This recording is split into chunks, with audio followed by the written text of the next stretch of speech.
శ్రీపాదరాజం శరణం ప్రపత్తి. మధ్యాహ్న భోజనములైన తదుపరి శ్రీ భాస్కర పండితులు ఇలా చెప్పసాగారు. శ్రీపాదుల వారు శూద్రగృహం నందు దత్తదీక్షలను సంగుటయు, అదియును కూడా ఏకరాత్రి దీక్షను సంగుటయు, దీక్షా విధిలో పాటించబడవలసిన పూజ అర్చన మొదలైన విధానాలేమీయునూ లేక కేవలం భక్తుల చేతికి తోరములు కట్టి భజన మాత్రమే చేయించుటయు, ఇదంతయును శాస్త్ర విరుద్ధంగా ఉండుటయేగాక తానే దత్తుడనని ప్రకటించుటయు, తనను స్మరించిన మాత్రమున తన భక్తుల కష్టములన్నీయూ తీరిపోవునని ప్రకటించుటయు, శాస్త్రాలను అవహేళన చేయుట అని తలచి బ్రాహ్మణులందరూ ఏకస్థులై శంకరాచార్యుల వారికి విషయాన్ని విన్నవించి బ్రాహ్మణ కులం నుండి బాపనార్యుల వారిని అప్పలరాజు శర్మ గారిని వెలివేయాలని తీర్మానించారు. అయితే ఇంతలో శ్రీపాదుల వారు ఉన్నట్లుండి అంతర్ధానమగుట చర్చనీయాంశమయ్యింది. శంకరాచార్యుల వారి అనుమతి లేనిదే ఎవరికిని ఆధ్యాత్మిక విషయములందు బిరుదావళి ప్రకటింపబడదు. అటువంటి సందర్భమున 16 సంవత్సరాలు నిండని బాలుని సాక్షాత్తు దత్తప్రభువు యొక్క అవతారమని నిర్ణయించుట దైవద్రోహమగునని తలపోశారు. అందుచేత కొంతమంది బ్రాహ్మణులు లోలోపల కపటాన్ని కలిగి ఉండి పైకి సానుభూతిని ప్రకటించు నిమిత్తం బాపనార్యుల ఇంటికి వచ్చారు. ఇంటిలోని వారెవ్వరూ శ్రీపాదుల వారు అంతర్హితులైన కారణమున విషాదగ్రస్తులైలేరు. పైపెచ్చు బాపనార్యులు, దత్తుడు ఇంకా విజృంభించనారంభించాడు. ఆ మహాప్రభువు శ్రీపాద శ్రీవల్లభ రూపమున మా ఇంట తిరుగాడినాడు. మాకు దివ్యానందాన్ని ఒసగినాడు. మా కన్నుల కప్పిన మాయతెరను తొలగించాడు. ఈనాడు మా కనుసన్నలలో మెలుగుచున్నాడు. తన దివ్య దర్శనాన్ని మునుపటి కంటే ఎక్కువ మార్లు మా అంతర్దృష్టికి ప్రసాదించాడు. మేము ఎంతో ధన్యులమ్మని పలికారు. వచ్చిన బ్రాహ్మణులు బిత్తరపోయారు. వారచట నుండి లోపల కల్మష భావాలతో పైకి మాత్రం సానుభూతిని ప్రకటించు వాక్యాలను పలుకు నిమిత్తం శ్రీపాద శ్రీవల్లభుల వారి గృహానికి వెళ్ళారు. సుమతి మహారాణియు అప్పలరాజు శర్మయు అన్నలను చెల్లెళ్ళను మహదానందంలో ఉన్నారు. అప్పుడు శర్మగారు, శ్రీపాదుని గురించి మాకు ఇంతకు పూర్వం ఎన్నో బెంగలుండేవి. ఇప్పుడు మా మనస్సులు తేలిక పడినవి. మేము స్మరణ చేసిన మాత్రంలోనే మా మనోనేత్రాలకు అగుపడుచున్నాడు. మేము కోరినదే తడవుగా మాతో స్థూలదేహంతో సంభాషిస్తున్నాడు. సాక్షాత్తు దత్తప్రభువునకు జననీ జనకులగుట వలన మా జన్మలు ధన్యమైనవి. మాకు నిరతిశయ ఆనందం కలుగుచున్నదన్నారు. అక్కడ ఉన్న పరిస్థితులు బ్రాహ్మణులు ఊహించిన దానికంటే భిన్నంగా ఉన్నవి. వెంకటప్పయ్య శ్రేష్ఠి గారిలా అన్నారు, బ్రాహ్మణోత్తములారా, ఇది వరకు ఏదో కొద్ది గంటలు శ్రీపాదుల వారితో గడిపేవారు. ఇప్పుడో మా మనోనేత్రాలందు సదా మసులుటయేగాక స్థూలదేహంతో దర్శనమిచ్చుచు మా ఇంటనే సంచరిస్తున్నారు. బ్రాహ్మణులతో నరసింహవర్మ గారిలా అన్నారు, మా కన్నులకు కప్పిన మాయతెరలు తొలగించబడినవి.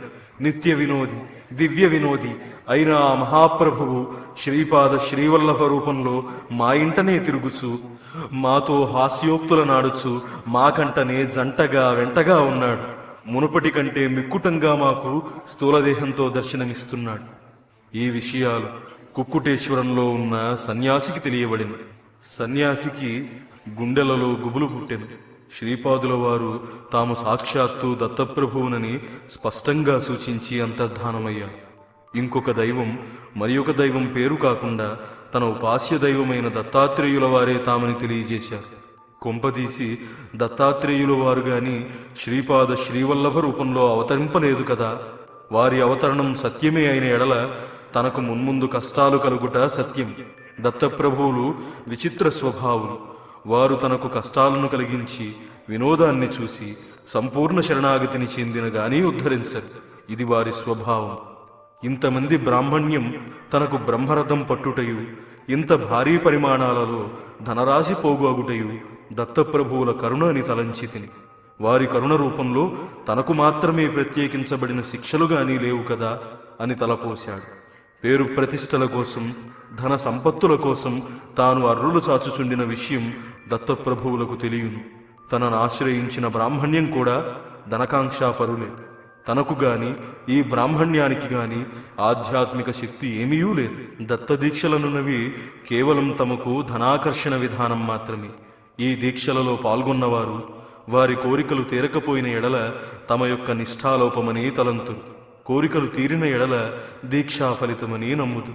శ్రీపాదుల వారు ఏవైనా చిత్ర విచిత్ర విధానమున తనను చిక్కులలోనికి గాని త్రోసివేయరు కదా అని ఆ సన్యాసి గడగడలాడుచుండెను. ఇంతలో కుక్కుటేశ్వరాలయానికి ఒక వృద్ధ బ్రాహ్మణుడు వచ్చాను. తన పేరు నరసింహకాననియు, తాను కాశ్యప గోత్రీకుడననియు, మహారాష్ట్ర దేశం నుండి ప్రత్యేకంగా కుక్కుటేశ్వర మహాప్రభువుల దర్శనార్థం వచ్చాడనియు, ఇచ్చట దత్తదీక్షల నొసంగుటకు పరమహంస పరివ్రాజకాచార్యులొకరు వచ్చి ఉన్నారని విని వారి దర్శనార్థం వచ్చానని పలికాడు. అతని బొడ్డులో చాలా వరహాలు దాచుకున్నాడు. అతడు ఆ వరహాలనన్నింటినీ దక్షిణగా సమర్పించెను. సన్యాసి పరమానందభరితుడయ్యను. సన్యాసి దీక్ష ఇచ్చు సందర్భంలో కమండలోదకన్ను వృద్ధ బ్రాహ్మణునకు ధారపోయుటకు చేతిని చాపమన్నాడు. బ్రాహ్మణుడు చేతిని చాపెను. బ్రాహ్మణుని చేతిలోనికి ఉదకంతో పాటు ఒక తేలు కూడా వచ్చెను. అంతటా ఆ బ్రాహ్మణుని కంఠం కొంచెం కటువుగా మారిన. నా చేతిలోనే ఉదకం పోసితివి, నన్నే త్రాగమంటివి. ఏమి ఆశ్చర్యం! నీవు అనేక వర్షాల నుండి సంపాదించుకున్న తపఃఫలాన్ని నాకు ధారపోసితివి.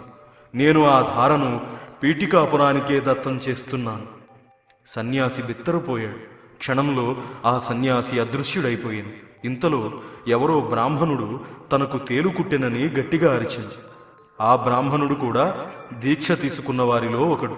అతనికి తేలు మంత్రం వేయబడింది, తగ్గలేదు. రకరకాల మంత్రాలు జపింపబడింది, కానీ ఏమీయూ గుణం కనిపించలేదు. కుక్కుటేశ్వరునకు అభిషేకం చేయబడింది. స్వయంభూదత్తునకు విశేష పరిమాణాలలో హారతి కర్పూరం వెలిగించబడింది. ఆ బ్రాహ్మణుడు స్పృహ తప్పి పడిపోయింది. కానీ అతని నోటి నుండి నురగలు వస్తూ ఉండెను. కరచింది తేలు కాదు, పాముని నిర్ధారించబడింది. కమండలోదకంలో నుండి మహారాష్ట్ర వృద్ధ బ్రాహ్మణుని చేతిలో తేలు పొడుటను కొంతమంది గమనించారు. అందుచేత ఆ తేలు ఈ బ్రాహ్మణుని కుట్టి ఉండునని కొందరన్నారు. పీఠికాపురంలో ఏ క్షణమున ఏ రకమైన వదంతులు పుట్టునో వ్యాపించునో ఆ వదంతుల మూలమున ఎవరు ఏ రకమైన చిక్కులలో చిక్కుకుంటారో ఆ దైవానికి మాత్రమే ఎరుక. కుక్కుటేశ్వరునికి అభిషేకం చేయించినను, స్వయంభూదత్తునికి హారతి కర్పూరం వెలిగించినను కూడా ఆ బ్రాహ్మణునికి తేలుబాధ నివారణ కాకపోవుటకు ప్రధాన కారణం ఆ దత్తదీక్షలను నొసగిన సన్యాసియే అని కొందరు అవమానించసాగారు. మహారాష్ట్ర వృద్ధ బ్రాహ్మణుడు సమర్పించిన వరహాల స్థానంలో బొగ్గులుండెను. ఒకవేళ శ్రీపాద శ్రీవల్లభులు తనను శిక్షించు నిమిత్తంతో ఈ రకంగా రాలేదు కదా అని ఆ సన్యాసి గుండెలు దడదడలాడసాగింది. బ్రాహ్మణుని నోటి వెంట నురగలు అమితంగా వచ్చుటచే అది పాము కాటు అని తీర్మానించారు.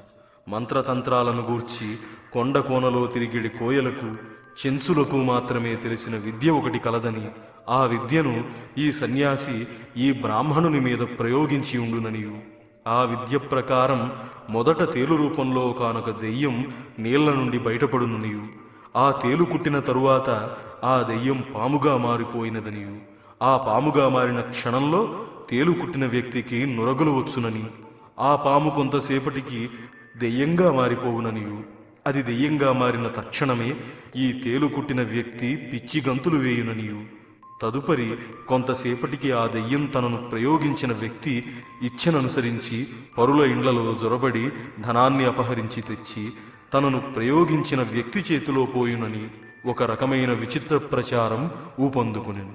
ఇది వదంతులకు పుట్టినిల్లైన పీఠికాపురమని పాపం ఆ సన్యాసికి తెలియదు. నురగలు కక్కుచున్న ఆ బ్రాహ్మణుడు కొంతసేపటికి లేచి తన కడుపులో ఒకానొక విధమైన బాధ కలుగుటచే అతడు కుప్పిగంతులు వేయసాగింది. అతడు కుప్పిగంతులు వేయుటచే కొంత సమయం అయ్యేసరికి అది దెయ్యముగా మారిపోవుననియు, అందుచేత ప్రతివారు తమ ఇంట ముందు విధిగా ఓ దెయ్యమా రేపు రా అని రాసిన ఎడల ఆ రాత ప్రకారం ఆ దెయ్యం రేపు వచ్చుననియు, తిరిగి రేపు వచ్చినను అదే వ్రాత ఉండుట వల్ల వచ్చిపోవుచుండుననియు, ఇంటి లోపలికి దెయ్యం వచ్చిన ఎడల ధనాన్ని అపహరించి తీసుకుపోవుననియు, అందుచేత జాగ్రత్తగా ఉండాలని వదంతులు వ్యాపించెను. ఇంతవరకు సన్యాసిని బలపరుచుచున్న బ్రాహ్మణులందరూ సన్యాసిని విడనాడి తమ ఇంటికి వెళ్ళిపోయారు.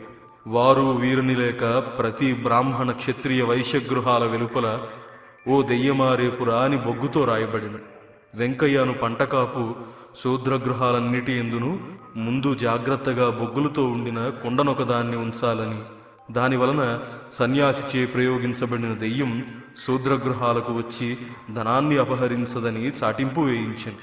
కొంతసేపటికి బాధతో పిచ్చిగంతులు వేసిన బ్రాహ్మణుడు స్వస్థుడాయను. ఇంతలో ఒక పంటకాపు కుక్కుటేశ్వరాలయంబున ఉన్న బ్రాహ్మణుని వద్దకు వచ్చి, అయ్యా, మా కులపెద్ద వెంకయ్య తమకు శ్రీపాదుల వారిచ్చిన మంత్రాక్షతలు ఇవ్వవలనని సంకల్పించారు. ఆ మంత్రాక్షతల ప్రభావం వల్ల మీరు స్వస్థులయ్యెదరు అని చెప్పారు. అంతటా ఆ బ్రాహ్మణునికి ప్రస్తుతం నాకు నెమ్మళించింది. కానీ ప్రచారంలో ఉన్న వదంతుల ప్రకారం నేను ఏ క్షణమైనా నిజంగా దెయ్యం కావచ్చు.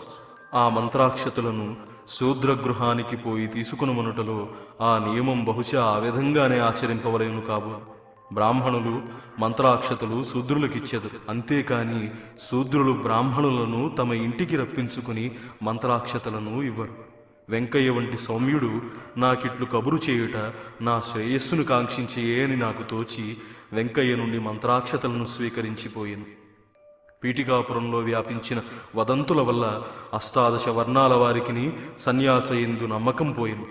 అంతటా వారందరూ కలిసి క్షుద్ర విద్యల యందు ఆరితేరిన సన్యాసికి దక్షిణలను ఇయ్యట తగదని తలపోశారు. అంతేకాకుండా ఆ సన్యాసి నుండి దక్షిణ ద్రవ్యాన్ని వాపసు తీసుకున్నారు. సన్యాసిని దేహశుద్ధి చేయకుండా పంపించేశారు. ఆ ద్రవ్యాన్నంతను ఏమి చేయాలని శ్రీ బాపనార్యులు అడిగారు. అంతటా ఆ ద్రవ్యంతో సంభారాలను తెప్పించండి, అష్టాదశ వర్ణాల వారికి అన్న సంతర్పణం చేయండి, అన్నదాన ప్రభు అయిన శ్రీ దత్తాత్రేయుల వారు సంతోషిస్తారు. వేరే వ్యక్తిగత దత్తదీక్షల అవసరం లేదని శ్రీ బాపనార్యుల వారన్నారు. కుక్కుటేశ్వరాలయానికి ఎదుటుగా భారీ పందిళ్లు వేయబడింది. అష్టాదశ వర్ణాల వారికి అన్న సంతర్పణ చేయబడింది. మొత్తం జనులందరూ మొట్టమొదటిసారిగా దత్తదిగంబర దత్తదిగంబర శ్రీపాదవల్లభ దత్తదిగంబర అను దివ్యనామాన్ని జపించారు. ఈ నామం ప్రపంచమంతయును వ్యాపించునని శ్రీపాదుల వారు ఏనాడో సెలవిచ్చారు. శ్రీపాద శ్రీవల్లభులకు జయము జయము.